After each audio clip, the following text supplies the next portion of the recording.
ایک دفعہ کا ذکر ہے کہ ایک سلطنت میں ایک بہت ہی لالچی، خود غرض اور ظالم چودھری رہتا تھا۔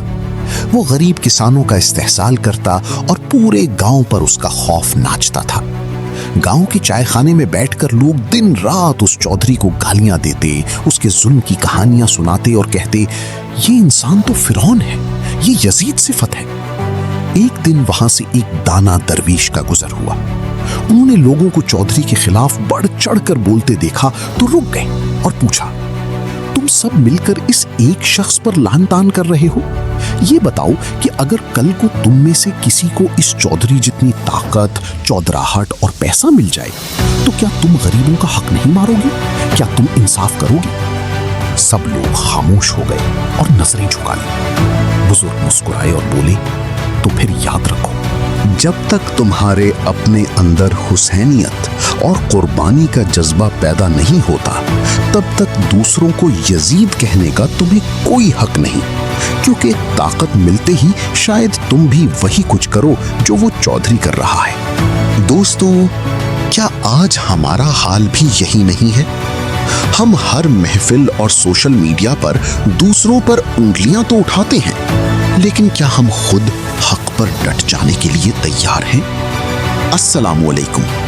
لائف لرننگز کے پلیٹ فارم پر ہم آپ سب کو خوش آمدید کہتے ہیں۔ دوستو، تصویر پر اگرچہ حضرت واصف علی واصف رحمۃ اللہ علیہ کا نام درج ہے، لیکن یہ صوفیانہ اور فکری نچوڑ جس پر آج ہم بات کرنے جا رہی ہیں، یہ ہماری روح کو جھنجھوڑ کر رکھ دے گا۔ قول کے الفاظ کچھ یوں ہیں، کسی شخص کو اس وقت تک یزید نہیں کہہ سکتے جب تک آپ امام نہ بنو۔ وہ لوگ جھوٹے ہیں جو یزید تو دریافت کرتے ہیں مگر حسین بننے کو تیار نہیں۔ یہ محض ایک تاریخی حوالہ نہیں ہے، بلکہ یہ ہماری منافقت پر ایک بہت بڑا تماچا ہے۔ آخر اصل یزید کون ہوتا ہے اور امام کی اصل پہچان کیا ہے؟ آئیے ان سوالات کے جوابات تلاش کرتے ہیں۔ یزید کی پہچان کیا ہے؟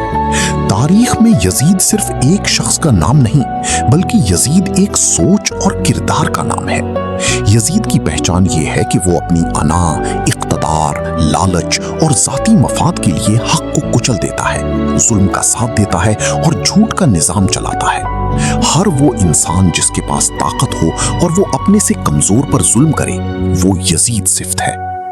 امام کون ہوتا ہے اور اس کی پہچان کیا ہے؟ امام کا مطلب ہے رہبر، پیشوا یا وہ ہستی جو حق کی علامت ہو۔ تاریخ اسلام میں امام علی مقام حضرت امام حسین رضی اللہ عنہ حق اور قربانی کا وہ آفتاب ہے جنہوں نے سب کچھ قربان کر دیا۔ یہاں ایک بہت بڑا سوال پیدا ہوتا ہے کہ اگر ایک عام بندہ اپنی کمزوریوں کی وجہ سے امام یعنی اعلیٰ درجے کا رہبر نہیں بن سکتا تو وہ کیا کرے؟ کیا وہ ظلم پر خاموش رہے؟ اگر آپ خود امام نہیں بن سکتے تو اس کا حل یہ ہے کہ آپ سچے امام یعنی سچے رہبر کی پیروی کرنا شروع کر دیں۔ کسی کامل ہستی، سچے صوفی یا حق گو رہبر کو اپنا امام ماننا بالکل ٹھیک اور ضروری ہے، کیونکہ انسان کو زندگی کے اندھیروں میں ایک گائیڈ کی ضرورت ہوتی ہے۔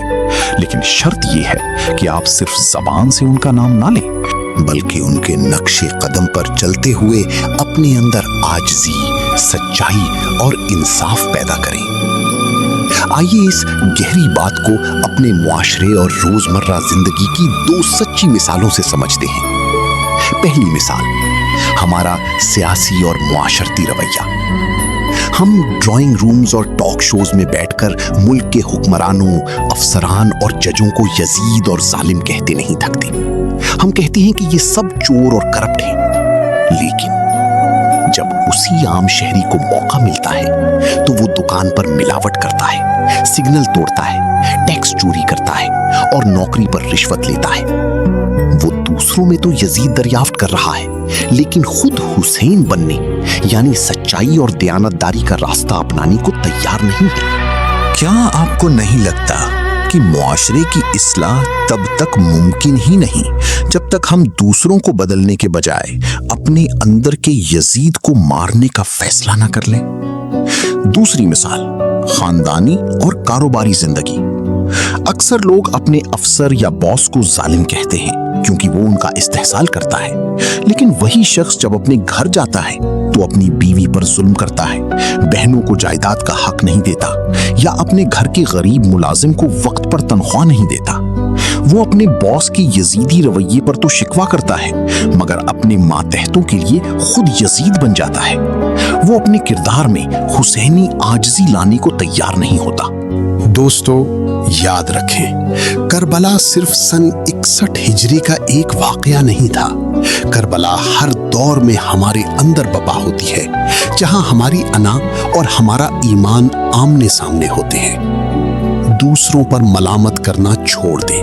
اگر آپ معاشرے میں تبدیلی دیکھنا چاہتے ہیں تو اپنے اندر حسینیت پیدا کریں، سچ کا ساتھ دیں، عاجزی اپنائیں اور مظلوم کے مخلص مددگار بنیں، کیونکہ جھوٹے ہیں وہ لوگ جو یزید پر تو تبصرے کرتے ہیں مگر خود حق کے راستے پر ایک قدم چلنے کو تیار نہیں ہوتے۔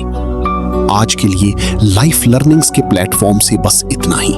کامنٹس میں ہمیں ضرور بتائیے گا کہ کیا واقعی ہم صرف زبانی کلامی حق کے دعوے دار تو نہیں بن چکے؟ اپنی قیمتی رائے کا اظہار ضرور کیجیے گا۔ اگر یہ فکری پیغام آپ کے دل کو چھو گیا ہو تو اسے لائک اور شیئر کریں۔ جلد ایک نئے سبق کے ساتھ پھر حاضر ہوں گے، تب تک کے لیے اللہ نگہبان۔